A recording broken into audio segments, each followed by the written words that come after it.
nekk dina dégtal seen émission face à Pape Alé tey nag seen émission face à Pape Alé mi ngi fas yéene waxtaanee contrat Akilee dégg ngeen daanaka ni feebaru coronavirus bi siiwee noonu la contrat Akilee siiwee ci loolu nag ñu ngi ciy dalal Habib Aïdara moom mooy jiite syndicat bu gën a mag ci biir Senelec di Sutelec mooy secrétaire général bi Habib ba jox la kàddu gi nga nuyoog mbokku téléspectateurs yi ñu soobu nag ci waxtaan bi. les ziar di nuyu seen téléspectateurs yi di nuyu aussi agent Senelec yi ak di ñëpp ñuy seetaan. Habib xam man lan laa la bëgg a njëkk a laaj mu jaaxal sénégalais yëpp ba fa Matar Cissé nekkee yéen ci Senelec ñuy signé Akilee dégguñu kenn ku wax. lu tax subitement rek ngeen dégg Akilee fii lu xewoon boobu yéen lu tax ngeen noppi woon. merci Pape Alé ñun noppiwuñu woon parce que ñun Sutelec bi ñu jotee contrat bi man maa woo monsieur Matar Cissé ne ko dama la bëgg a gis mu recevoir ma j'ai reçu le contrat le 27 il m'a reçu le 28 mars ma dem toog ak moom face à face comme ni ñu toog. ma ne ko contrat Akilee de laa gis ak Senelec te on n'a pas compris te xamuñu nan la tëdd il m'a expliqué. lan la waxoon. mu ne ma contrat bi Akilee c'est une entreprise boo xam ne dafa ñëw pour jàppale Senelec ci li nga xam ne moom la ñuy def parce qu'on a beaucoup de pertes non techniques ak yépp mu wax lu bëri. ma ne ko DG waxtaan bii may wax man ak yow kese dama bëgg ñu élargir ko xam nga télévision laa nekk di wax mu ngi may seetaan. dama bëgg ñu élargir ko.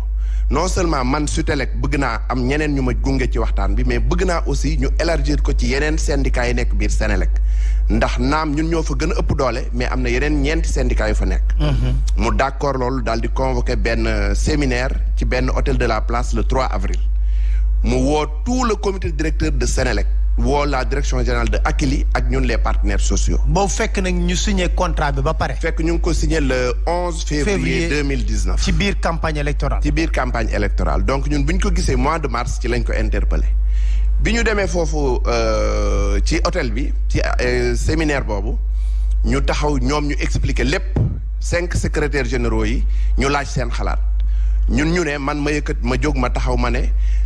contrat bu ñu signé sur 10 ans togg ko pendant 2 ans kenn mënu ci waxtaan ci benn fan. donc dañ ko war a toog ñu càmbar ko avec les directions d'unité yu nekk Senelec ñu waxtaan ko ba mu leer donc dañu demander ñu def séminaire 3 jours wala 4 jours ñun ñëpp ñu daje ñu nangu ko effectivement ñu dem Saly du 2 au 5 mai direction Senelec yëpp ñëw direction Akilee ñëw ñu def pendant 3 jours question yi ñu leen posé yu ci bëri amul benn bu am réponse bi ñuy jógee ci atelier bi comme tànc nañ leen il nous avait promis que dinañ ñu répondre par écrit. damay tànn quelques petites questions rek quelques questions ci ñu leen posé woon mooy est-ce que contrat bi jaar na appel d'offre est-ce que lan moo waral lan leen tontu appel d'offre. ñu ne amul appel d'offre mais ñoom daal dañu xool les textes de l'OHADA ci lañ jaar pour signer lii alors que Senelec service public de l'État la.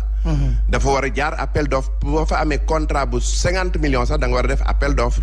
te contrat bi mi ngi toll si ñaata. 187 milliards. 187 milliards. waaw jaarul ci appel d'offre. jaarul ci appel d'offre. ñu ne ko lii ñuy def Senelec defoon na loolu en 2011 amoon nañ benn contrat boo xamante ne bi dañu waroon wut benn système boo xam daf ñuy permettre ñu am un système intelligent bu ñuy permettre di xool suñu compteur et partout. contrat boobu signé nañ ko ak benn constructeur de compteurs moom mooy gérer actuellement les compteurs intelligents. contrat boobu 1,3 milliard kese lañ ci fay pour 30 000 compteurs intelligents yi nga xam ne ñoom ñooy yore chiffre d'affaires u Senelec bu gën a mag ñooñu boo xoolee 3% de notre clientèle lañu. waaye ñoom ñoo yore 55% du chiffre d'affaires donc foofu fa la xaalis bi gën a bëri. Senelec am na foofu benn contrat bi nga xam ne li Akilee bëgg a def kooku mu ngi ñu koy defal mais 1 milliard la ñu koy defale mais kooku comme am nañ contrat ak moom qu'est-ce que nous empêche d'étendre ce contrat là par un avenant pour jël les autres clients yi nga xam ne ñoo gën a tuuti. 45% yi. donc loolu aussi tontu wuñ ñu si tey jii ñu ne Akilee lan la am comme compétence wala xam-xam bu màcc ci affaire liggéey Senelec tontu wuñ ñu si te boo duggee si biir contrat bi di nga gis ne ñoom mënuñu parce que bu ñu demee jëndi compteur bu ñu ñëwee agent Senelec lañ leen di jox pour mu poser leen ay compteur li nga leen di jox agent Senelec di leen ko poser pourquoi nga bàyyi ko Senelec ñu def ko nga continuer def un avenant ak li nga xam ne constructeur ba la nga xam ne jox na la déjà benn logiciel buy permettre nga def li Akilee def. ñu laaj leen aussi tey jii bu fekkee ne Akilee ñëw na est-ce que du am impact ci liggéeykatu Senelec yi ñu dina ci am impact waaye dinañ leen wutal solution ban solution lañ la ñu wutal tey jii ñun ci biir commercial 1562 personnes ñu nga fay liggéey Akilee ñëw ne léegi yéen li ngeen doon liggéey yépp man maa koy liggéey de manière numérique de manière électronique qu'est-ce que ñun naka la ñuy def mu ne dina ci am ñoo xam ne leen jël ci ñun après ñu leen di poser loo ay compteur ak leen def loo contrôle comment se fait-il que tey jii Akilee ñu bëgg ko jox le cœur de métier de Senelec le chiffre d'affaires de Senelec yi nga xam ne mooy tax Senelec di dund Senelec nekk su société boo xam ne tey jii bu xawee gëmm tuuti rek dëkk bi nërmeelu ñu jël lépp li nga xam ne mooy le commercial ñu bëgg ko jox loolu aussi nous on n'a pas compris te mënuma comprendre comité directeur de Senelec secrétaire général ak tous les directeurs ñëw pendant 3 jours ñun ay liggéeykat Senelec ñu leen di poser ay questions mënuñu ñu tontu. mais man li ma jaaxal ci loolu Habib mooy ñooñu mais xanaa joxoon nañ kii di Makhtar Cissé aval pour mu am fitu signer contrat boobu. mais ñun loolu la ñu wax parce que. donc ça veut dire que tout le monde est responsable chaîne de responsabilité dafa am. on l'a dit parce que directeur yooyu am na ñoo xam ne ñu ngi fii ba léegi. ba pare di wax du soutenir le contraire. waaw mais loolu la ñu comprendre c'est que Sénégal mooy am culture de l'impunité. bu mbir amee tey jii benn caissier bu détourné 50 000 dañ koy dàq mais un directeur qui engage Senelec sur des centaines de milliards et dinaa si dellu siwaat parce que am na yeneen contrat yoo xam ne jaar na fi ñu gis ne échec total la j'en ai parlé. jën ci dellu siwaat mais ñu yemagum ci Akilee léegi yéen lan ngeen di dénoncer ci contrat Akilee bi. contrat bi dafa bëri lu ñu ciy dénoncer. ayca ndax contrat bi dafa waroon jaar. appel d'offre jaaru fa. contrat bi ñu ne ko yow lan nga ñëw indil lu bees. mu ne man dama leen indil benn système informatique boobu mu indi muy logiciel yow tey boo demee si les constructeurs yu mag di jënd di fa jënd compteur sa commande bu ma ratee 300 000 compteurs dañ lay may logiciel boo xam ne moo lay gérer compteur yooyu. te logiciel boobu mu lay may da nga naan ko lii ak lii ak lii laa ci bëgg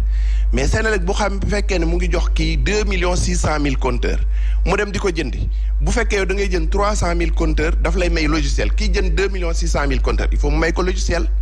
donc loolu pourquoi Senelec mënu ko woon defal boppam on n'a pas compris moom nee na mënul poser compteur ñun ñoo koy jox ñu poser compteur moom au moment de la signature du contrat. moom Akilee mënul poser compteur mais yéen en tant que agent Senelec yéen a koy poser le compteur. loolu moo nekk ci contrat bi daf ne moom bu demee jëndi ay compteur fa Senelec daan jënde compteur. day ñëw indi compteur yi port Senelec dem jëli compteur yi indi ko transporter ko. bu ko Senelec transporté Senelec moo koy dencal ay compteur am moom amul magasin bu muy denc compteur Senelec moo koy dencal ay compteur am mu ne léegi yéen jóg leen ngeen jox ma ay nit yoo xam ne ñoo may poser li compteur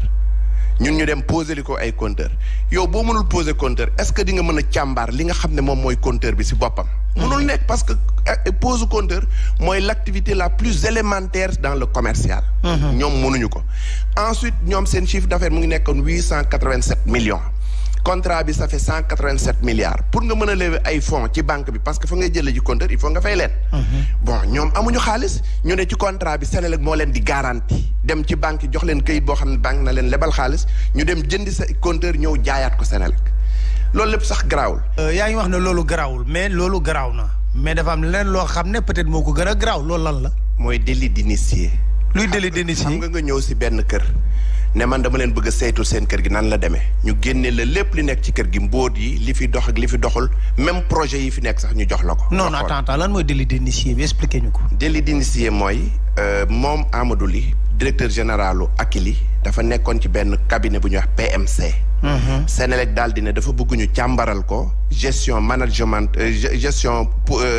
organisation wu Senelec ak gestion management bi. moom moo bokk ci cabinet boobu ñëw xool bi mu ñëwee ñu jox leen kayit ji Senelec yépp am confidentiellement mooy projet yi li doxul Senelec li problème yeeg yépp ñu jox leen ko ñu xool bi mu xoolee loolu ba pare te moment boobu fekk ne Senelec développé woon na benn projet en 2011 boo xam ne lii muy def loolu la woon en 2015 ñu defaraat beneen boo xam ne moo gën a baax bi mais loolu la woon moom bi mu ñëwee foofu mooy yi ngeen testé woon Grand Médine defe naa. yi ñu testé woon Grand Médine justement très bien moom bi mu ñëwee nag mu xool loolu lépp ba gis nag Senelec fan la jëm mu sàcc idée Senelec daal di dem di démissionné ci cabinet bi mu nekkoon daal di créer Akilee daal di ñëw nag li nga xam ne Senelec ingénieur u Senelec gi réfléchiroon nañ ko ba teg ko ba dara desul lu doon mettre ko en œuvre moom mu jël ko indil ko Senelec nañ ko jënd loolu aussi dafa doy waar. leneen li aussi mooy dañ ne lépp loo xam ne daf ko investir ci biir projet bi mooy jëndum compteur voyage yi muy dem frais de mission lépp lu mu am ci kii bi rek dañ ko koy rembourser intégralement Senelec moo koy rembourser ba pare nag. ñu fekk mu gagné contrat 187 milliards. ba pare Senelec di ko rembourser loolu. rembourser ko investissement yépp yi mu ci def ba pare bu ñu amee bénéfice ñu séddoo bénéfice ba ñun ñu jël 60% moom mu jël 40% jeexul léegi ci biir loolu aussi ñu ne quincaillerie yi doon jaay coffret disjoncteur ak coupe-circuit ak lépp luy accessoire de branchement si quincaillerie Sénégal benn quincaillerie dootul jaay yooyu ñu jël ko jox ko moom mu dem bitim réew jënd ay coffret fu coffret doon jar 8000 francs wala 9000 mu ñëw jaayee ko clients yi par force 12000 francs mais loolu aussi dafa da nga jàpp ne jaaduwul. donc contrat bi li ci lëndëm dafa bëri. am na leneen lu ma gis fan yi mooy contrat bi dañu wax ne moom bu defaree facture ba indi ko war nañu toog 45 jours pour ñu doog koy fay mais ci biir përëx boobu ñu doon def moom indi na benn facture le 26 mars ñu fay ko le 29 mars 3 jours bi tey ñu ngi ko nommé le 23 mars loolu la pourquoi. mais li ma jaaxal man ci bi tey dama ko seetaan ci benn émission bi tey ñu posé ko question Akilee ne ko est-ce que le contrat pose problème mu ne non le contrat ne pose pas problème te moom mu fàttali ne moo nekkoon administrateur Senelec temps ba Maïmouna Ndoye Seck nekkee ministre de l'énergie mais loolu dafa paradoxal tey jii mu bëgg ko remettre en question lan moo xew. waaw mais loolu question bi da nga koy laaj bi tey loolu mu wax sa langage ñun on est sur un combat de principe. ñun liggéeykat yi la ñuy défendre ak consommateur u Senelec yi bi tey moom loolu mu wax da nga koy woo nga laaj ko lu tax mu wax ko parce que ñun tey jii bi tey bu taxoon ne parce que ñun commencé nañ dénoncer contrat bi comme ni ma la ko waxee bi fi Matar Cissé nekkee donc du tey lañ ko commencé wax bi tey bu ci àndul woon aussi ñun dañuy continuer di xeex contrat bi donc bi tey la mu wax man franchement loolu la engagé man mënu ma si tontu à sa place. mais terme yi ngeen utiliser seen communiqué bu mujj bi hold up criminalité financière c'est fort hein? mais xam nga wax nañ si déclaration bi que am na ñetti contrat yu Akilee am ci biir Senelec am na benn bu mu am au niveau de la distribution bu ñuy wax Smart Sen boobu ay compteur la yoo xam ne intelligent yu ñuy placer si poste courant yi pour ñuy natt c'est le même projet le même principe boo xam ne moom lay def ci bële donc comme yow am nga logiciel bi ba pare ba jaay ko Senelec pourquoi nga bëgg même logiciel bi nga jaayaat ko Senelec encore. donc li ngay def kay mooy une extension rek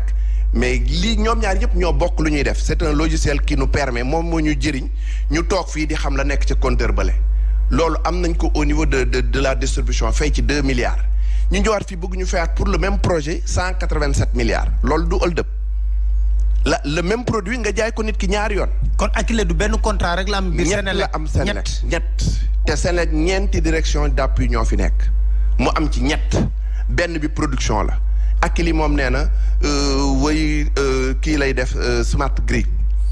nga ñëw nga ne damay dem si production centrale producteur ba mu fa am nee na dafa bëgg a defar centrale virtuelle loolu aussi client Senelec yi war nañ ko xool dafay xool client yi nga xam ne seen consommation rëy na. parce que ñun pointe bi mooy 19h ba 23h mu ñëw ne la léegi Pape Alé dama bëggoon bu 19h jotatee yow nga déconnecté wu ci réseau Senelec man ma tegal la ay batterie accumulateur yoo xam ne solaire lay doxe comme ça yow nga consommer foofu. léegi li nga xam ne moom nga waroon consommer 19h ba 23h économie boobu nga xam ne yaa ngi ko waroon consommer ci réseau Senelec consommer too ko kooku lay jël moom dajale ko pour plusieurs clients après mu ñëw jaayaat ko Senelec au prix de 67 francs par kilowattheure mais boobu yow moment bi la déconnecté si réseau Senelec ñaata ngay fay si batterie tu vas marchander ça donc benn client dafay am ñaari interlocuteur au niveau de Senelec loolu mooy lan et ça va lui rapporter au moins 9 milliards par année loolu mooy benn projet bi production. te aujourd'hui dégg ngeen ne ñun am nañ surplus de production ñun tey jii jooyatuñu ñàkk courant parce que Senelec délestage mooy li ngay togg gën a néew li nga xam ne moom nga war a joxe mais tey ñu ngi jox courant ay Mali ay Guinée-Bissau ay Guinée ak ay Gambie. Donc beneen contrat bi boobu sax tane na mooy bi nekk au niveau de la distribution parce que dafa ñuy permettre poste courant bu nekk ñu xam lan moo fay dugg lan moo fay génn ak lan moo nekk rentrée d'argent ci Senelec. Mais troisième contrat bi la ñu gisul njëriñam parce que moom bu fekkoon ne dafay defar ay compteur nga ne waaw mais defarul compteur. day jëndi compteur rek mais lu tax Senelec mënut a jëndali boppam compteur. mais justement c'est loolu amoon na projet bi ba ñu am financement bi. mais agence française xaw ma lan. AFD base ak. Banque mondiale ñetti projet yoo xam ne am nañ financement yi mais dañu ñëw arrêté ko en 2018. cellule bi nga xam ne moo doon gérer tous les projets du commercial ñu tas ko. femme ba fa nekkoon nekk ingénieur bu émérite mën liggéeyam ñu xëy dindi ko teg ko fële. pour Akilee. léegi nag comme dindi nañuy projet yi daal dina léegi financement yi ñu doxoon soxlaatuñ ko nañ leen jox lii Akilee mais quand même affaire bi dafa bëri lu si lënt Pape. maanaam yéen financement yi leen naroon jox daal dañ ko dindi teg fële ñu ne nañ bàyyi soxlaatuñu. léegi pour signer un contrat de 187 milliards. waaw. ok boo xamante ne bii 130 milliards yëpp pour compteur la ak ay accessoires am. tey jii ñun fan lañ jëm lee liggéeykatu Senelec gi bu loolu amee clients yi nga xam dañ doon fay loolu investissement yooyu ñu ne dañ koy rembourser mais ça va se répercuter sur le prix du kilowattheure da nga yaakaar ne Senelec da koy rembourser noonu aujourd'hui Senelec mu ngi am ay état bi di ko yokkal ay subventions et autres pour que mu mën a faire face léegi nag nga yokkaat encore ay charges am jël 187 milliards aujourd'hui on a maîtrisé le système d'approvisionnement de Senelec léegi njëndum compteur maîtriser nañ ko aujourd'hui Akilee compteur yi mu indi 2000 compteurs la indi mu nga aan kenn utiliser ko et pourtant Senelec mu ngi dox déggatoo fenn ñuy wax ne compteur dafa manqué. Donc aujourd'hui le contrat ne s'explique pas parce que mbir boo koy def dafay fekk nga mën ko. mais li ma jaaxal ba léegi coow li ba muy am ba léegi dafa mel ni Akilee fu mu jàpp dafa dëgër de. mais waaw parce que xëy na dafa am ndey ci kaw parce que gouvernement boobu léegi ñu ngi wax kenn dégguñu te dégg yaakaar nañ ne contrat bu toll ni 187 milliards waruñ ko mën a signer ci benn société nationale te président de la république wooyu waru ko yëg donc tey jii pourquoi le mutisme de ces autorités étatiques am na benn syndicat bu nekk ci biir Senelec parce que ñun xeex bi juróomi syndicat moo nekk ci biir Senelec ñaar yi gën a majoritaire mooy Sutelec ak Sudeten ak le syndicat des cadres ñooñu ñett ñëpp nee nañ d'accord uñ ci contrat bi le syndicat des cadres saisir na officiellement les corps de contrôle de l'État woo na Cour des comptes inspection d'État woo na ARMP woo na ñëpp ñun ñu ciy dolli na Assemblée nationale sax dañu war a saisir de cette affaire pour def une enquête parlementaire parce que lii dafa doy waar. Donc aujourd'hui vraiment ñun nag sànq yaa ngi wax mais ñun dépendre ñu ci bi tey xeex bi dañ ne danañ ko xeex du début à la fin parce que aujourd'hui ñetti organisation syndicale yooyu boo leen boolee ils représentent 92% du personnel te ñeneen ñi nga xam ne ñu ngi seen organisation syndicale sax dañu ànd ak ñun ci xeex bi parce que xam nañ ne c'est leur outil de travail qui est menacé tey jii c'est le développement du Sénégal qui est menacé parce que Senelec fi mu nekk bi mu doon am ay coupure ay xuy xam ne ñëpp ko doon sentir.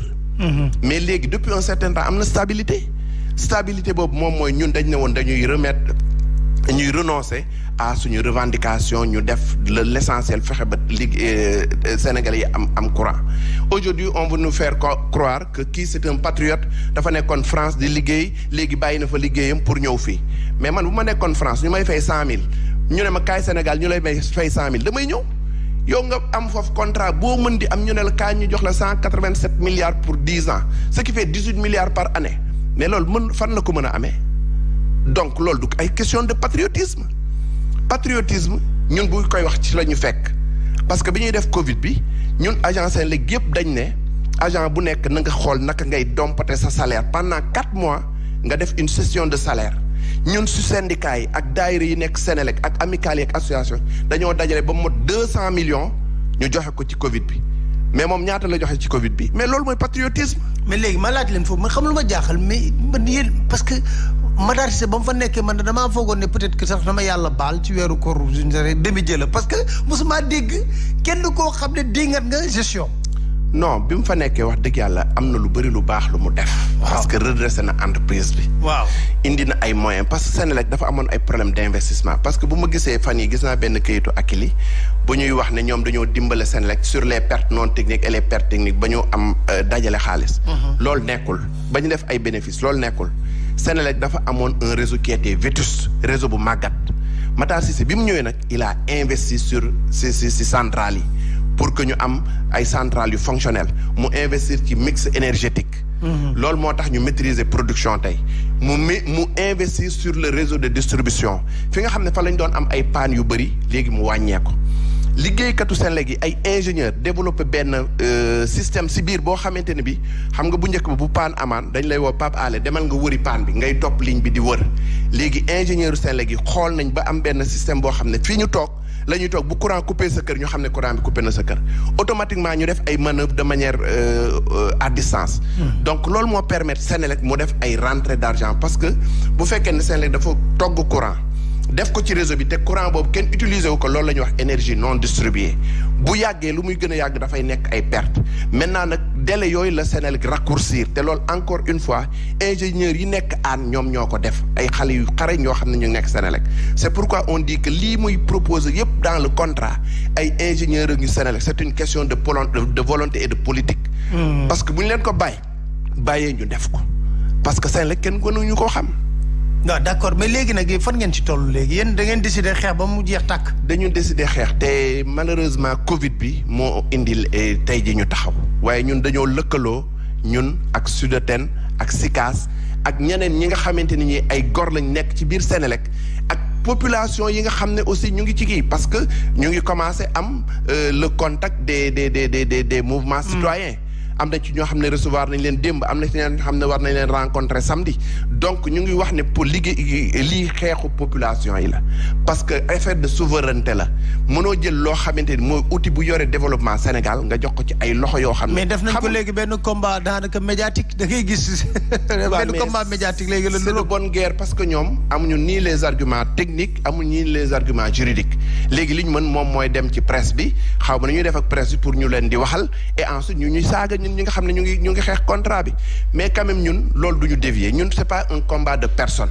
ñun du Matar Cissé du Biteye ñun c'est une question de principe dañu ne lii li Sénégalais yi bokk ñun te am na ay contrat yu bëri yu nekk Senelec am na yoo xam ne baax na mais am na yoo xam ne dañ ne bon na yéen contrat ngeen bëgg ñu tas parce que nag début bi Biteye dafa wax ne je vais lancer un audit au niveau de la Senelec mu mel ni dañ ko freiné mu génnaat ci mais man dama lay tuddal Excelec Procelec am na contrat yoo xam ne war nañ ko xoolaat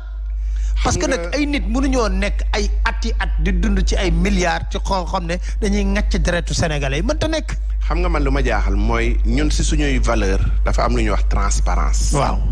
te transparence mooy yow lépp looy def dafa war a leer waaw boo gisee coow li yëpp bu fekkoon ne ñoom dañu transparent ñun ñu ne dañoo bëgg ñu leeral contrat bi mais ñoom ñoo waroon njëkk ne nañ waa corps de contrôle ñëw ñu xool mais pourquoi ñu ne dañu bëgg a xool rek ñu bëgg ñu tam dëmm loolu mooy wone ne donc contrat bi leerul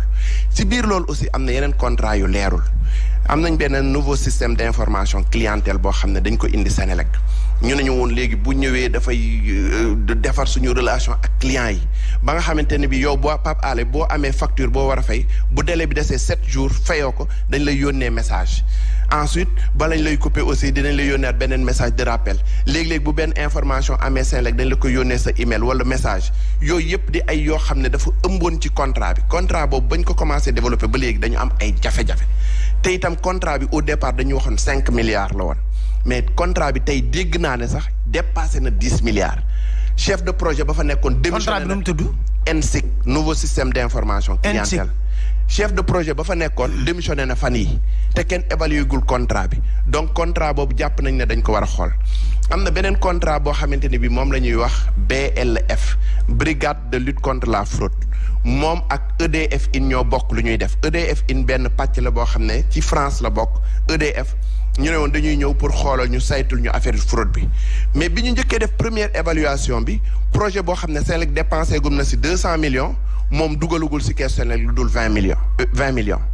donc loolu ñu ne problème la ensuite tey jii Senelec li ko gën sonal mooy toujours dañuy wax naan fraude bi mais boo jëlee li nga xam ne loolu mooy sa cœur de métier nga jox ko benn prestataire pour une durée kooku moom amul ay nit day wuti ay nit indi leen wan leen yow naka compteur bi naka la tëddee lan mooy les secrets du compteur bu contrat bi jeexee xale yooyu nga jëloon doon leen fay en 100 000 150 000 francs yaa ngi leen bàyyi maintenant ci réseau bi duñu ay agent Senelec te tàmmoon nañu salaire ñooñu ils sont obligés di démarrer ci clients yi di leen defal ay fraude loolu mooy problème yi nga xam ne ñu ngi koy jànk. Excelec nag. Excelec aussi benn contrat la xam nga njëkkoon na fi nekk Mina. distribution Mina jëkkoon na ci coow li yëpp ñu ñëw ñu changer tur bi indi ko def ko Excelec indil ñu ay poto yoo xam ne àll bi foo dem poto yaa ngi weng poto yaa ngi damm ñu ñëwaat encore joxaat leen beneen contrat aussi boo xam ne ay poto béton la mais man dama yaakaar ne gars yi. contrat yi dafa am duñ évaluer contrat yi. duñ ko évaluer parce que li ci nekk ci biir duñ ko xool. waa ji dafa changer tur bi rek pour xam naa ne Mina mooy. Excelec mooy Excelec c'est la même personne. et puis ñii ça fait des années ñi ngi ci au cœur de la Sénélec. di lekk ay milliards. mais dama ne gis nga nguuru Sénégal bu ñu ñëwul xool li nekk Sénélec bis day xëy mu exploser te da leen di bett. te nit ku nekk da nga am responsabilité si liñ la dénk. J'appelle le président de la République la plus haute autorité de ce pays Sénélec ñu ngi ko def comme benn nag boo xam ne dañ ko rendi fees ko teg ko ay naal. kenn ku ñëw rek sa responsable nga ñëw xool nooy toja sa bopp jinax yootu fi dara yóbbu mais bu fekkoon ne directeur bu fi jël engagement si benn kii wala nga joxe un avis technique ñu xool ne la nga def ba defoo ko moo xam de bonne foi ou de mauvaise foi ñu sanctionné la kon léegi nit ñi di responsable. Prokelec nag moom bokk. Prokelec moom filialu Sénélec la.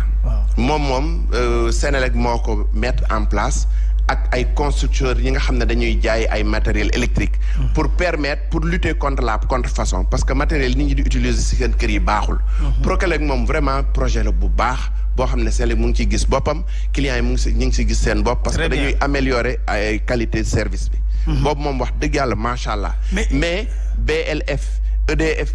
ENSIC ak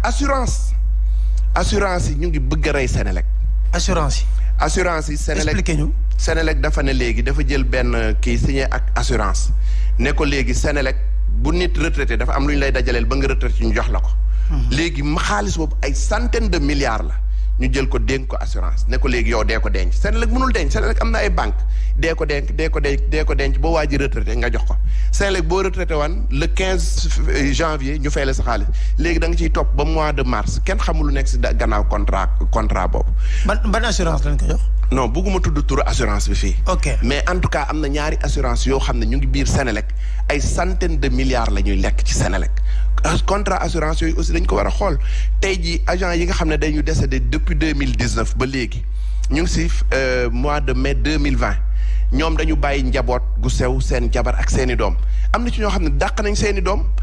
ci école bi parce que seen papa dee na ci toolu xare bi. te xaalis bi Sénélec mu ngi ko jël dénk ko assurance nangu la fay ba léegi. est-ce que loolu dañu war a toog seetaan ñooñu ñun ñuy suñu ay nattangoo ñooñu seen papa gaañu na da daan am salaire weer amatu ko li nga xam ne moom lañ ko doon dajaleel ñu jox ko assurance bi di ci dund mais Sénélec loolu aussi dañ ko war a xool. donc énormément de problèmes donc li ñu war a def mooy un audit sérieux de Sénélec seet ku indépendant koo xam ne xam-xamam màcc na ci audit. ñu ñëw auditer Sénélec c'est une gouffre à milliards ni ko sama goro ma soxna kan daan wax dëgg la mais c'est des projets mal ficelés mooy yóbbu milliards yu. mal ficelés à dessein. parce que tey jii comme ni ma la ko waxee amoon nañ projet bii Akilee di def en 2018 mais dañoo ñëw ñu am financement nag yëpp ñu ne arrêté leen ko femme bi fa nekkoon coordonnatrice des cellules des projets ñu jël ko dindi ko mettre ko à la disposition de Prokelec. ingénieur boo xam ne xam-xamam dafa màcc ci yooyu muy gérer ay contrat yu bëri ñu génne ko dem jël keneen koo xam ne feneen la nekkoon indi ko foofu ba ñu ko fi indee ba léegi moom liggéey bi mu war a def amul benn nit cellule des projets du commercial cellule des projets amul benn nit chef de projet ba kese moo fa nekk te nga waroon am ay chef de projet am ay assistant donc loolu ay problème la ensuite Sénélec dafa bëri tey jii bu ñu continuer woon ci projet bi ci contrat bi. non seulement commercial dinañ perte lu tolloog plus de 1000 personnes mais xale yi nga xam ne ñu ngi nekkoon doon grève fan yeey ci temps wu Pape Dieng ba Matar Cissé ñëw recruter leen ñu ngi doog a def 1 an 2 ans ci Sénélec ak 3 ans alors que ñoom defoon nañ ay 5-10 ans ci Sénélec ñu ne leen léegi yéen ak li ngeen muñoon Sénélec yëpp ak coono yi ngeen fi daj yëpp dem leen ngeen toog dañ leen di dàq loolu est-ce que dañ ko war a nangu. consciencieusement loolu mënuñu ko nangu am na tey ji ay xale yoo xam ne ñoom ñoo ñuy relever le compteur yi ñoom ñoo ñuy couper ñooñu ñu ngi yaakaar ñu embaucher leen ëllëg si biir ñu ne non nañ def la donc c'est pourquoi vraiment autant de choses qui font que tey dañu war a ñëw ñu càmbar Sénélec c'est urgent et c'est incontournable suñu buggee Sénélec continuer di dox parce que aujourd'hui Senelec macha allah avec le woyofal wax dëgg yàlla nit ñi am ngeen rentrée am nañ rentrée d'argent mais nii bu continuer mais Senelec dafay nërmeelu te Senelec bu nërmeelu ñëpp a koy yëg. l'économie. Habib Aïdara maa ngi lay sant di la gërëm ci ñëw bi nga ñëwoon tey ak leeral yu am solo yi ngi ñu ndil ci waa Senelec ñu ngi wax rek ne li ñu tax a jóg mooy leeral mbir yi parce que c'est important coow li bari na ci trop kon ñu koy sant di ko gërëm kàddu gu mujj lan lay doon. kàddu gu mujj mooy dama ne contrat bi ñun lu tax ñu bëgg ñu tas ko. mooy 187 milliards yooyu amoon na benn entreprise bu fi doon defar ay compteur bu tudd Simelec. mu ngi fii ci Mbaaw. suñ fa defee 5 milliards dañ fa am entreprise boo xam ne. Simelec Pape Dieng moomu ko woon. non Pape Dieng actionnaire la fa. 5% rek la fa amoon. Senelec am na fa 34%. donc foofu bu ñu ko defaroon non seulement dootuñu nekk di importer ji ay compteurs mais am na ay sénégalais yu bëri yoo xam ne mën nañ fa liggéey vraiment di leen sant di leen gërëm di remercier aussi seen téléspectateurs yi. merci beaucoup. man maa ngi leen di dig daje incha allah àllarba ci beneen émission face à Pape Alé ak beneen ngeen seen chaîne de télévision la Sen TV.